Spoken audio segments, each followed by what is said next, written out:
Hello' students, স্বাগতম জনাইছোঁ eco of knowledge চেনেললৈ। আজি আমি 10ম শ্ৰেণীৰ বিজ্ঞানৰ 1 নম্বৰ চেপ্টাৰৰ ৰাসায়নিক বিক্ৰিয়া আৰু সমীকৰণৰ কুৱেশ্যন এনচাৰবোৰ আলোচনা কৰিম। 1 নম্বৰ কুৱেশ্যন, তাপবৰ্জী বিক্ৰিয়া কি? এটা উদাহৰণ দিয়া। যিবোৰ বিক্ৰিয়াত বিক্ৰিয়াজাত পদাৰ্থ উৎপন্ন হোৱাৰ লগতে বা উপৰি তাপৰ উদ্ভৱ হয়, তেনে বিক্ৰিয়াক তাপবৰ্জী বিক্ৰিয়া বুলি কোৱা হয়।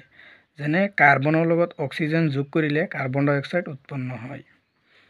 2 নম্বৰ কুৱেশ্যন, এটা বগা ৰঙৰ যৌগ সূৰ্যৰ পোহৰত ৰখাত মটীয়া ৰং হৈ পৰিল।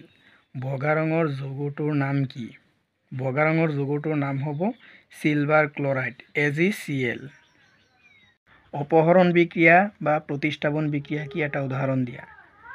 এটা মৌলই আন এটা মৌলক তাৰ যৌগ এটাৰ পৰা অপহৰিত কৰে, তেনে বিক্ৰিয়াক অপহৰণ বিক্ৰিয়া বা প্ৰতিস্থাপন বিক্ৰিয়া বুলি কোৱা হয়। যেনে zinc sulphate, zinc plus copper sulphate, জিংকৰ লগত কপাৰ সালফেট দিলে জিংক সালফেট প্লাছ কপাৰ উৎপন্ন, অৰ্থাৎ জিংক যিহেতু বেছি সক্ৰিয় হয় বাবে কপাৰক ইয়াৰ দ্ৰৱণৰ পৰা অপহৰিত কৰে বা আঁতৰাই দিয়ে।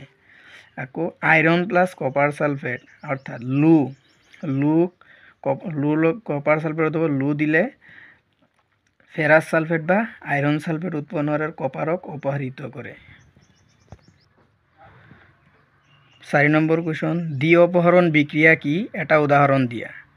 যি বিক্ৰিয়াত বিক্ৰিয়ক পদাৰ্থ দুটাৰ মাজত আয়নৰ বিনিময় ঘটে, তাক দ্বি অপহৰণ বিক্ৰিয়া বুলি কোৱা হয়। যেনে barium chloride plus hydrogen sulphate দিলে বেৰিয়াম সালফেট আৰু হাইড্ৰক্লৰিক এচিড উৎপন্ন কৰে। জাৰণ বিজাৰণ বা ৰেডক্স বিক্ৰিয়া কাক বোলে? যি বিক্ৰিয়াত এটা বিক্ৰিয়ক পদাৰ্থ জাৰিত হওঁতে আনটো বিজাৰিত হয়, তাক জাৰণ বিজাৰণ বা ৰেডক্স বিক্ৰিয়া বুলি কোৱা হয়। যেনে কপাৰ অক্সাইড প্লাছ হাইড্ৰজেন যোগ কৰিলে কপাৰ প্লাছ পানী উৎপন্ন হয়, অৰ্থাৎ কপাৰ অক্সাইডৰ পৰা কপাৰলৈ বিজাৰণ হৈছে, অৰ্থাৎ বিজাৰিত হৈছে, অক্সিজেন হেৰুৱাইছে। আৰু হাইড্ৰজেনৰ পৰা পানীলৈ জাৰিত হৈছে বা জাৰণ ঘটিছে। 6 নম্বৰ কুৱেশ্যন, জাৰণ বিজাৰণ কাক বোলে? যি বিক্ৰিয়াত পদাৰ্থ এটাই অক্সিজেন লাভ কৰে তাক জাৰণ বুলি কোৱা হয়। যেনে copper plus oxygen gives copper oxide উৎপন্ন হয়।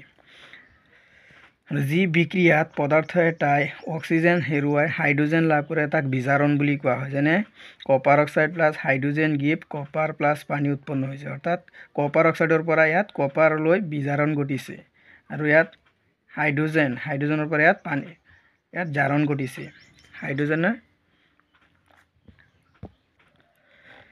এতিয়া প্ৰশ্নাৱলী 1টো আলোচনা কৰিম। মেগনেছিয়ামৰ ফিটাডাল দহনৰ আগত কিয় পৰিষ্কাৰ কৰিব লাগে? দহন মানে জ্বলোৱাৰ আগত, পোৰাৰ আগত। মেগনেছিয়ামৰ ফিটাডালত বিভিন্ন অশুদ্ধি লাগি থাকিব পাৰে আৰু দহনৰ পাছত উজ্জ্বল বগা শিখা উৎপন্ন কৰিব পাৰে বা হ'ব পাৰে। সেইবাবে দহনৰ আগত মেগনেছিয়ামৰ ফিটাডাল পৰিষ্কাৰ কৰি ল'ব লাগে বা পৰিষ্কাৰ কৰিব লাগে। তলত দিয়াবোৰ সন্তুলিত ৰাসায়নিক সমীকৰণ লিখা। Hydrogen plus chlorine gives hydrogen chloride, অৰ্থাৎ hydrogen H2 plus chlorine Cl2 দিলে গিভ্ট HCl হাইড্ৰজেন ক্লৰাইড বা হাইড্ৰক্লৰিক এচিড উৎপন্ন হয়। ইয়াত দুটা হাইড্ৰজেন আৰু দুটা ক্লৰিন, গতিকে ইয়াত HCl, ইয়াত 2 দিলেই সন্তুলিত হৈ যাব। Barium chloride plus aluminium sulphate gives barium sulphate plus aluminium chloride. Barium chloride BaCl2 plus aluminium sulphate Al2SO4 হল A3 গিভ্ট BaSO4, অৰ্থাৎ barium sulphate plus aluminium chloride উৎপন্ন হয়। অৰ্থাৎ ইয়াক সন্তুলিত কৰিবলৈ হ'লে ইয়াত ক্লৰাইড 3টা আছে, ক্লৰিন 3টা আছে, ইয়াত 2টা আছে, ইয়াত এলুমিনিয়াম 2টা আছে, এলুমিনিয়াম ইয়াত 2টা, ইয়াত 2টা সন্তুলিত হৈ আছে। ইয়াত চাৰিটা, ইয়াতো চাৰিটা, ঠিকেই।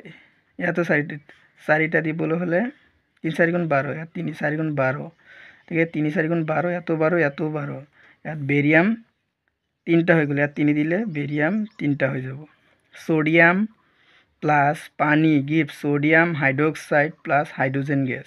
সোডিয়াম Na প্লাস H2O অর্থাৎ পানি দিলে sodium hydroxide NaOH plus H2 অর্থাৎ হাইড্রোজেন গ্যাস উৎপন্ন করে। এটো সন্তুলিত করা আছে, সন্তুলন কৰিব নালাগে। প্ৰশ্নাৱলী 1ৰ 3 নম্বৰ কুৱেশ্যন, তলৰ বিক্ৰিয়াবোৰৰ বাবে অৱস্থাৰ চিহ্ন একোটা সন্তুলিত ৰাসায়নিক সমীকৰণ লিখা।